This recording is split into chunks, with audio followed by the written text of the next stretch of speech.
여러분, 인구 센서스국이 미국 연방 기관입니다. 2003년 7월부터 2023년 7월부터 2024년 6월까지 1년 회계연도죠. 미국에 새롭게 시작한 새로 사업을 시작한 건수가 510만 건이라고 합니다. 근데 이렇게 많이 창업을 하는데 매년 500만 건 정도, 1년 안에 10%, 10%가 문을 닫고 3년을 버티는 창업은 60% 정도라고 해요.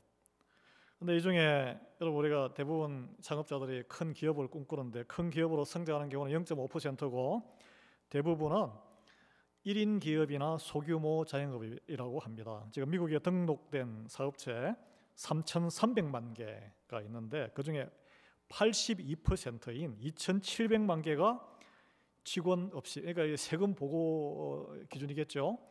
사장이 홀로 운영하는 1인 기업입니다. 82%.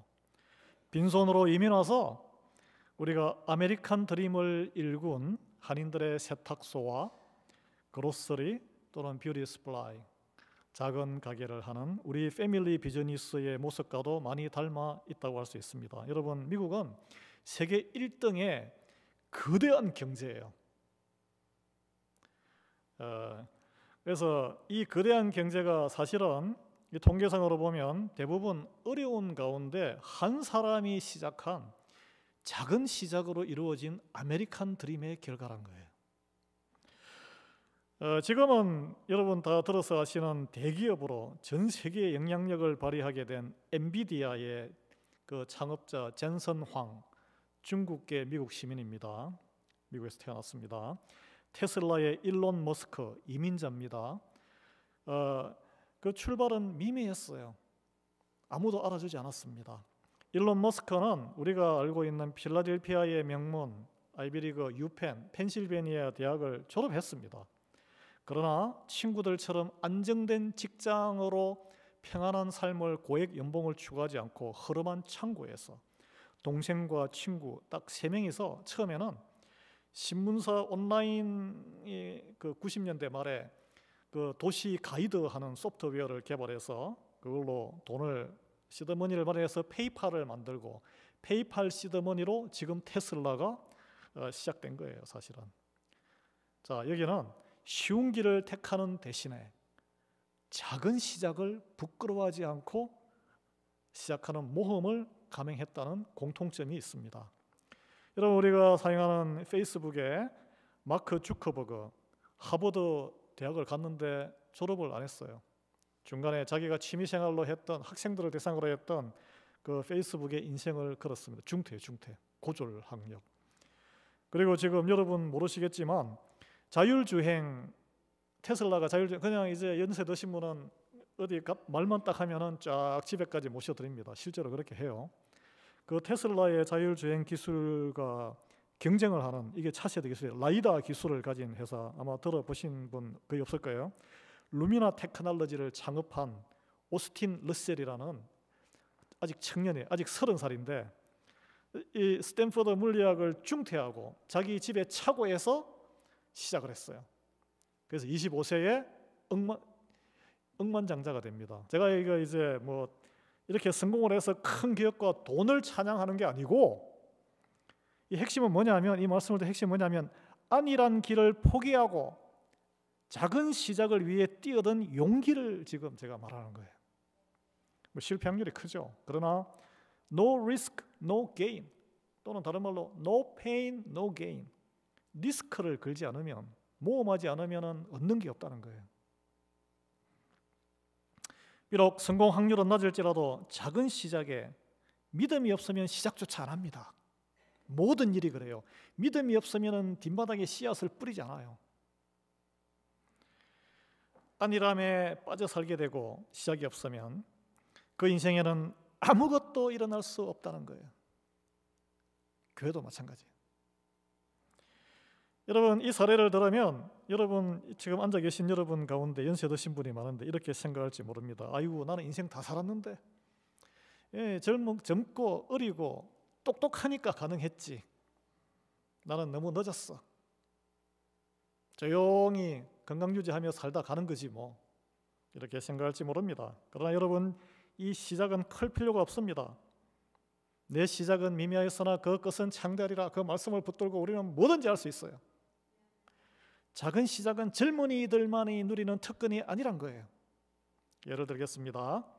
괴테가 대표작 독일의 문학의 거성 괴테가 파우스트를 완성한 것은 82세.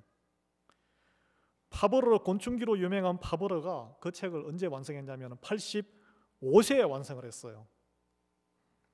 미켈란젤로, 여러분 그 로마 가시면은 가보신 분 계세요. 성 베드로 그 성전에 천장에 그 막 천지 창조부터 그림이 있다 그러는데 저는 가보지 못했습니다. 그 도움을 언제 만들었다고요? 70세에 만들었어요. 그리고 가장 대표적인 초가가 뭐냐면 피에타, 그 마리아가 예수님 창에 찔린 거 안고 있는 그 모습인데 그걸 90세에 완성했습니다. 여러분, 메가더 장군이 인천 상륙 작전으로 한국을 구했잖아요. 몇 살 때 했을까요? 만 70세. 테네시에 가면 애쉬빌이 아니고 내쉬빌에 벤더빌트 대학이라고 남부의 하버드로 불리는 대학이 있습니다. 그 대학을 세운 사람은 미국의 지금 철도길을 다 깐 철도 왕으로 불리는 벤더빌트란 사람이, 애쉬빌에 가면 대저택이 있습니다. 미국에서 제일 큰 집이에요. 한번 여행을 가보세요. 한번. 근데 이분이 철도 회사를 설립한 게 70대에 설립해서 70대에. 남들은 다 그냥 뭐 좋은 거 먹고 놀러 다닐 나이에 그때 사업을 시작했다는 거예요. 그들은 천재였기 때문일까요? 지금 제가 열거한 분들이, 아니면 특출한 인물이었기 때문일까요? 우리는 그렇게 생각하죠. 아닙니다. 그럼 다른 예를 들겠습니다. 화면이 준비됐을 텐데, 지금 미국의 국민 화가로 불리는 그랜마 모지스, 할머니 모지스라고 불리는, 원래 본명은 안나 메리 로버슨 모세요. 모세, 레스 네임이. 이번은 우리가 쭉 78번 타다가 남부로 갈 때 81번 고속도로 타러 내려가는데 산중으로 가다 보면 버지니아의 동쪽이 아니라 버지니아 서쪽에 그 애플리치아 산맥의 시골 마을에 평범한 미국 할머니였는데 나이가 만으로 76살 때부터 그림을 배우기 시작했어요. 그때부터 그리기 시작했어요. 그리고 103세까지 사셨는데 101세까지 사셨는데 죽기 전까지 그린 그림이 1600점이에요. 얼마나 열심히 그린 거예요. 그러니까 그때부터. 분위기가 따뜻하잖아요. 이게 크리스마스 풍경 상상과 자기 마을을 해서 그린 건데, 지금 미국에서 우표 또는 크리스마스 우편 엽서, 카드 이런 데로 사진이 이게 저작권이 풀려가지고 많이 활용되고 있습니다. 이게 이제 책 제목인데 그녀가 남긴 자서전 제목이에요. 제목이 뭐냐면 인생에서 너무 늦은 때는 없습니다. 이게 자서전 책 제목입니다. 자, 다음 사진. 미국의 샤갈이라는 화가 유명하잖아요.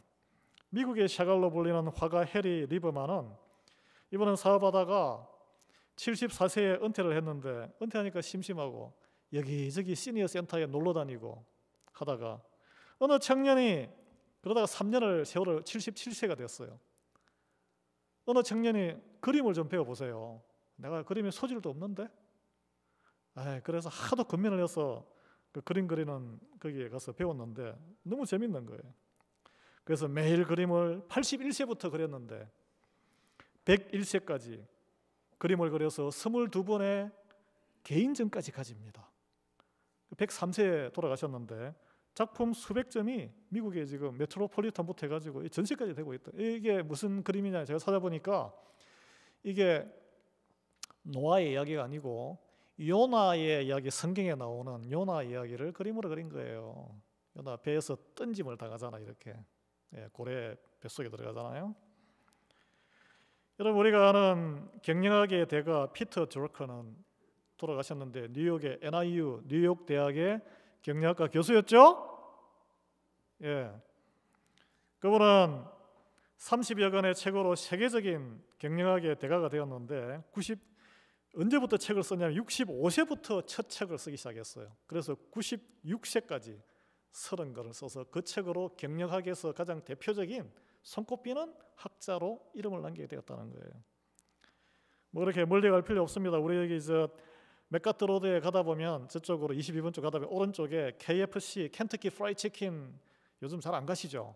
그 앞에 가면은 플라스틱으로 된 할아버지가 서 있어요. 이렇게 할아버지.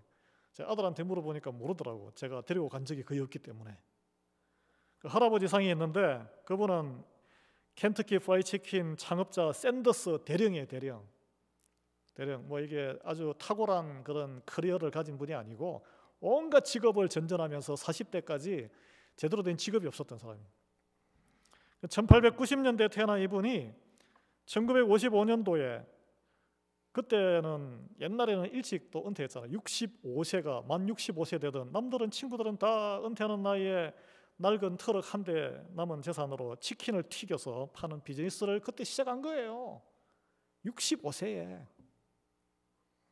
여러분 새로운 시작은 나이와 상관없습니다. 멘탈이 문제예요. 멘탈이. 정신 생각이. 아무리 작은 시작일지라도 시작의 진실은 뭐가 관계 있느냐? 믿음과 관계 있다는 믿음과.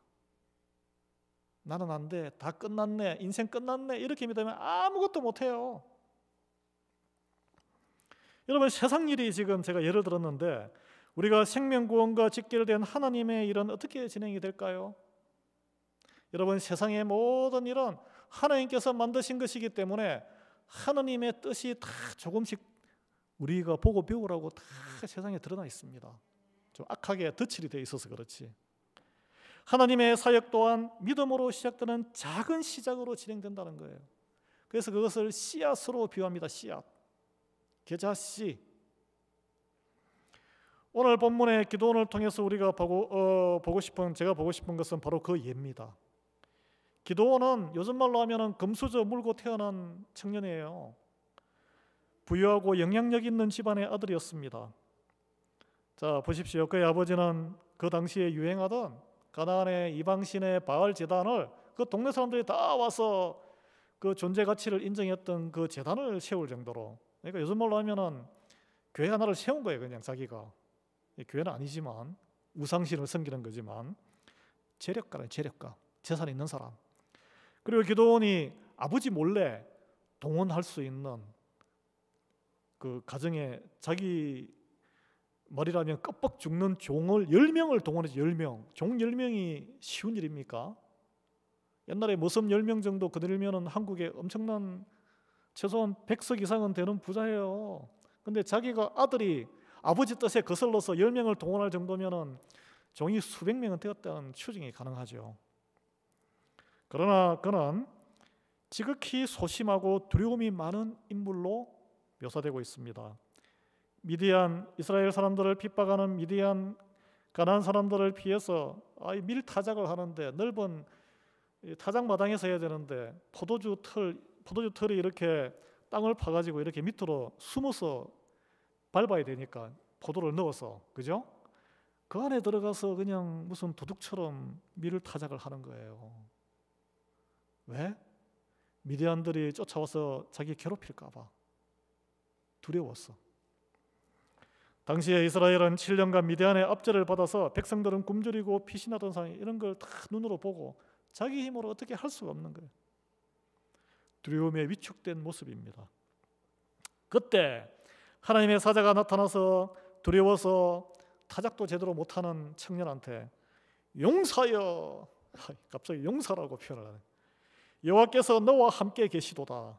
너의 힘으로 이스라엘을 미디안의 손에서 구원하라. 오늘 본문이 아니라 그 전에 본문 말씀에 기도원이 그러면은 어떻게 하겠습니까? 하나님 감사합니다. 제가 기다리고 있었습니다. 바로 나가야죠. 창 들고 나갑니까? 아니에요. 내가 어찌 구원하리까? 나의 집은 극히 약하고 나는 가장 작은 자입니다. 강하게 거부해서, 이게 사실은 믿음 있는 자들의 일반적인 반응입니다. 제가 뭘 어떻게 해요? 못합니다. 그러나 그는 하나님의 이 말씀을 아마 믿고 싶었을 거예요. 믿고 싶었을 거예요. 너무 보기가 괴롭습니다. 하나님 좀 어떻게 안 되겠습니까? 그래서 기드온이 싹 돌아서서 끝까지 도망가지 아니하고 요나처럼 계속 표징을 요구해요. 불을 내리는 표징, 양털이 이쪽에 가도 젖고 뭐 저쪽에 가면 안 젖고, 비 오는 날에 양털이 안 젖고, 다음에 또 건조한 데 갔더니 양털이 젖게 하고, 이런 뭐 여러 가지 표징. 그러니까 상식적으로 이루어질 수 없는 일을 해주셔야 내가 당신을 좀 믿지 않겠습니까? 이 무슨 말이냐면 마음속에 가득한 의심을 품었지만 하나님의 하시는 그 약속의 말씀을 나는 따라가고 싶습니다라는 것을 표출한 거예요. 그래서 우리에게 그런 게 필요해요. 사실은 그런 게 있을 때 괴로워요. 아니, 아까 제가 예를 들었지만 세상적인, 하나님도 안 믿는 인간이지만 일론 테슬라 같은 그 청년 때 친구들은 가서 뉴욕의 맨하탄에 가서 10만 불, 20만 불 막 받으면서 좋은 차 타고 아파트에서 막 뽐내면서 사는데 찌그러져 가지고 창고에 들어가서, 야, 이거 미래에 뭔가 이게 필요한, 인류에게, 사람들에게 필요한 건데 이게 성공할까? 얼마나 불안이 있었겠습니까? 그 비전이에요. 비전. 하나님의 사람은 하나님 나라의 비전을 가지고 있어야 돼요. 그러나 그 비전의 길이 평탄하고 모든 것이 다 넉넉하게 주어지는, 세상이 말하는 6피겨의 연봉을 주고 30만 불, 50만 불을 주고 넉넉하게 룰루랄라 살아가는 그런 인생길이 아니란 거예요. 이 기드온보다 먼 후세대를 살아가는 우리는 지식으로 알고 있죠. 표적과 표징 신앙이 아닌 예수 그리스도를 전할 때에 능력이 함께한다는 것을 성경 지식으로 알고 있습니다. 그게 전도와 선교예요. 그래서 전도와 선교하는 교회만이 부흥할 수 있는 거예요. 여러분, 아무리 밥을 퍼주시고 아무리 인간적으로 위로하시고 아이고 그랬어 쭈쭈쭈 우쭈쭈 해보세요. 교회 나오고 뭐 그 예수 그리스도가 들어갑니까? 자기 이해관계에 자기 조금만 손해하면 휙 돌았어요.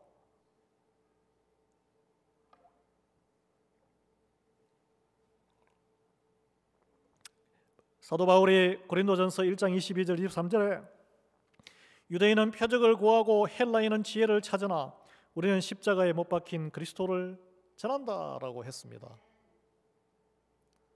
전도하고 선교하면은 밑빠진 독에 물 붓는 거예요. 물 붓는 거. 이걸 어떤 분은 거룩한 낭비,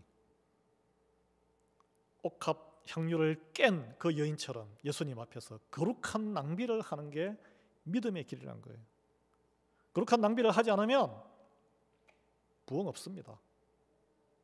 전도와 선교를 하지 않으면 그게 예수님, 하나님이 거기 왜 같이 하겠어요?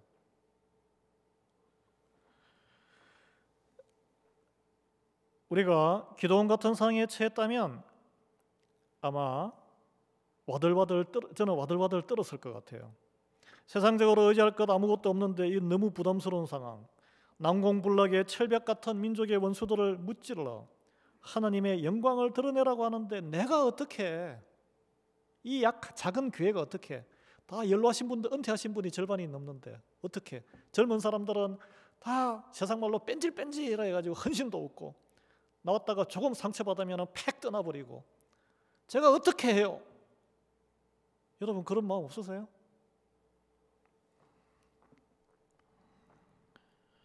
이런 생각이 드는 것은 너무나 당연한 거예요.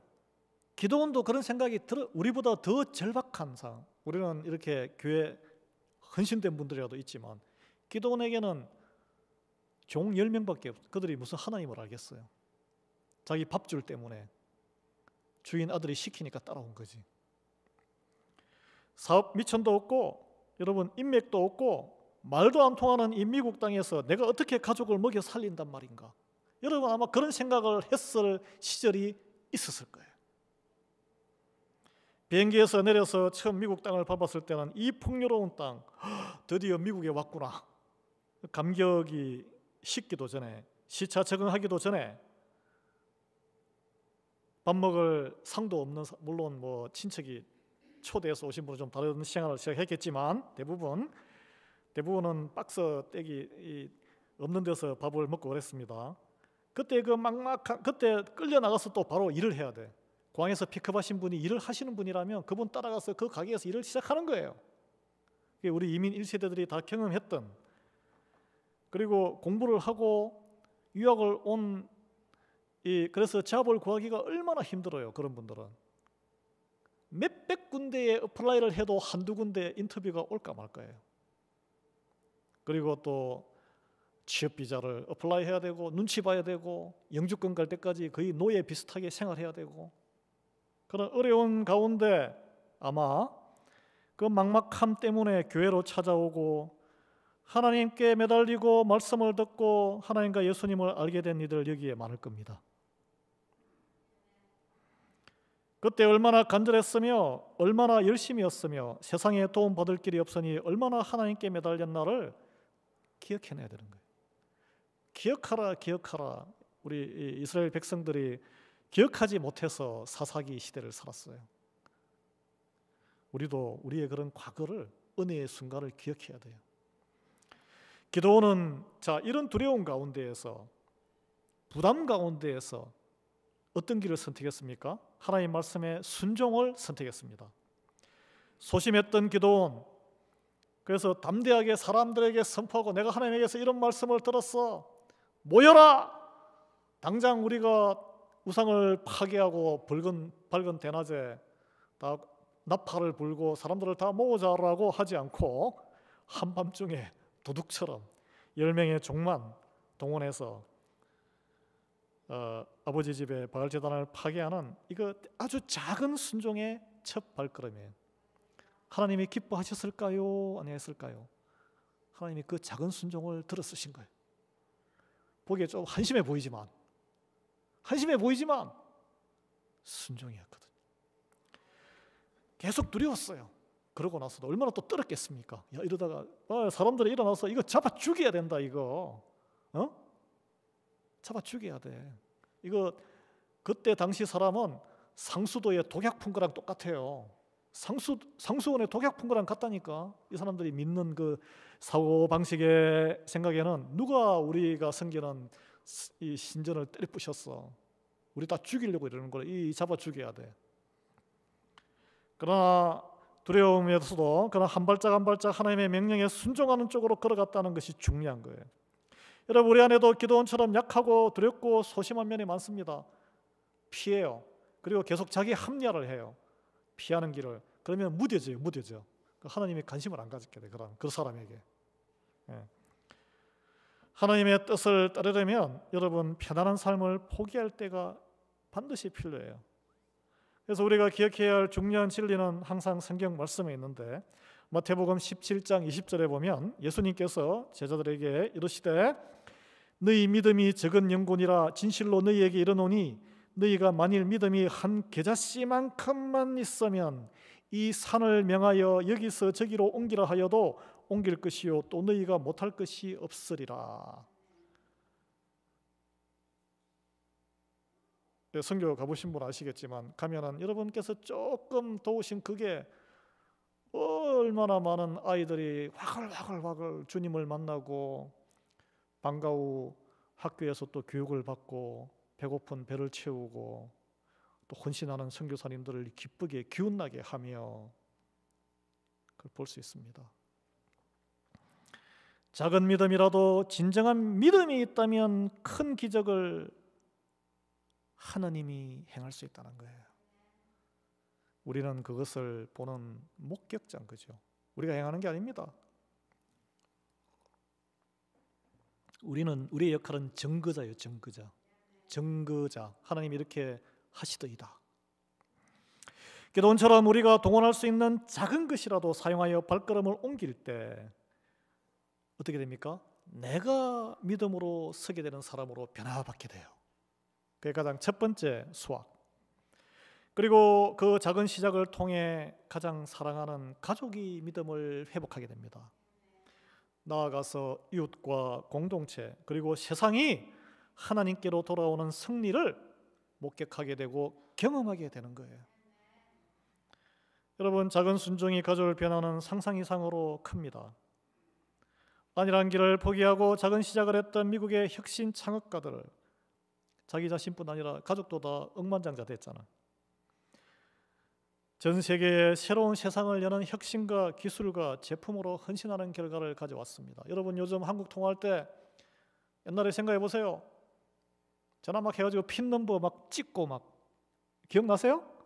그게 불과 15년 전이에요. 요즘 어떻게 카카오톡 딱 해가지고 얼굴 보면서 돈 한 푼 안 들어요. 누구 덕분에? 스티브 잡스와 뭐 여러 혁신 기술가들 덕분에 그런 거죠. 여러분 한 게 뭐 있습니까? 물론 돈 지불하시고 핸드폰 매월 사용료 내시고 하시겠죠. 두려움과 불안에 갇혀 살던 기도원이 결국 두려움을 이기고 작은 순종으로 첫걸음을 했을 때 어떻게 됐습니까? 자기의 재산을 이용해서 마을 사람들에게 선행을 베푼다고 생각하고 우상 제단을 집안에 쌓아놨던 아버지 하나님께로 돌아왔습니다. 그리고 소심했던 기도원의 작은 믿음의 시작을 기쁘게 받으신 하나님의 역사로 7년간이나 타작도 제대로 못해가지고 이렇게 숨어서 타작하면 다 빼앗기고 먹을 거 없던 그 백성이 억압에서 해방되는 승리를 맞이하게 돼요. 하나님을 믿게 되고 단결하게 돼요. 전쟁에 나서게 돼요. 여러분 적용 질문 제가 2가지만 생각해서 뽑았는데, 우리 삶에서 하나님의 부르심이나 새로운 시작 앞에서 두려움과 망설임 때문에 미루고 있는 하나님이 기뻐하는 작은 시작이 있습니까, 여러분? 관심을 가지셔야 돼요. 그게 뭘까요? 기도원이 비록 소심했지만 하나님께 순종하여 첫걸음을 내디뎠을 때 그와 그의 공동체에, 그의 가정에 놀라운 변화가 일어났습니다. 오늘 나의 작은 순종의 발걸음이 가져올 수 있는 영적, 실제적 변화는 무엇이라고 생각하십니까? 결론 맺겠습니다. 사랑하는 우리 교우 여러분, 모든 위대한 일은 아주 미미하고 보잘것없는 첫걸음에서 시작된다는 거예요. 그래서 우리 한국말은 시작이 반이다. 성경은 내 시작은 미미하였으나 내 끝은 창대하리라. 어떻게? 하나님의 뜻 안에서 하나님이 이루어 주실 때 그게 가능한 거예요. 방향이 틀리면 아무 소용이 없는 거예요. 두려움과 안일함을 넘어 작은 시작을 위해 뛰어드는 용기가 세상의 성공을 가져온 것이 많이 입증이 되었듯이 하나님의 놀라운 사역을 이끄는 원동력이 또 두려움과 안일함을 넘어 믿음으로 작은 시작을 뭐든지 하세요. 뭐든지, 무엇이든지, 교회 활동을 무엇이든지 하세요. 대형교회, 큰 교회 가면은 온갖 활동이 많습니다. 한 사람이 한 개씩 할 수 있는 거예요. 우리 인생에 하나님의 나라를 열게 되는 놀라운 일은 믿음으로 나아가는 작은 시작에서 비롯됩니다. 아무 생각이 없으시다고요? 기도하시면 돼요. 하나님, 나에게 give me inspiration. 하나님이 기뻐하시는 어떤 일, 내가 일 그 자체를 즐기는 마음이 아니라 하나님이 기뻐하시는 어떤 일, 말씀을 읽으시고 말씀에서 찾으시고, 아니면 주변에 부흥되는 왕성한 교회에서는 뭘 하고 있나 관심도 가지시고, 다니시러도 다니시고, 장로님들이 좀 방문도 하시고, 그럴 때는 한 주일 하루 비고 거 가서 보고 오셔도 돼요.